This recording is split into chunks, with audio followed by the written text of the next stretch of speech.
বাংলাদেশ আবহাওয়া অধিদপ্তরের তথ্য মতে টাঙ্গাইল, রাজশাহী, পাবনা, সিরাজগঞ্জ, নীলফামারী, যশোর, চুয়াডাঙ্গা এবং কুষ্টিয়া সহ মোট ৮টি অঞ্চলে মৃদু তাপপ্রবাহ বইছে, যা আরও কিছুদিন অব্যাহত থাকতে পারে। এর পাশাপাশি আগামী কয়েকদিনের মধ্যে দেশের বিভিন্ন স্থানে বৃষ্টি ও কোথাও কোথাও ভারী বর্ষণের সম্ভাবনা রয়েছে। রোববার প্রকাশিত আবহাওয়ার পূর্বাভাসে এমন তথ্যই জানিয়েছে সংস্থাটি।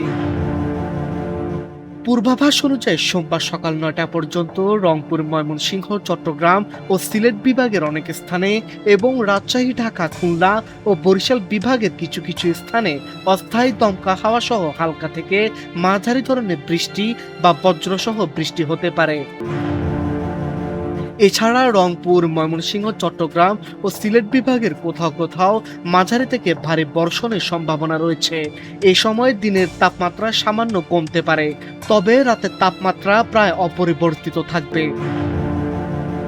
সোমবার রংপুর, রাজশাহী, ময়মনসিংহ, ঢাকা, বরিশাল, চট্টগ্রাম ও সিলেট বিভাগের অনেক স্থানে এবং খুলনা বিভাগের কিছু এলাকায় বৃষ্টি বা বজ্রসহ বৃষ্টি হতে পারে। দেশের কোথাও কোথাও মাঝারি থেকে ভারী বর্ষণের সম্ভাবনা রয়েছে। এই দিন দিনের তাপমাত্রা প্রায় অপরিবর্তিত থাকলেও রাতের তাপমাত্রা সামান্য কমতে পারে। আবহাওয়া অধিদপ্তরের তথ্যমতে আগামী ৫ দিনের পর দেশে বৃষ্টিপাতের প্রবণতা আরও বাড়তে পারে। ডেস্ক রিপোর্ট, আজকের পত্রিকা।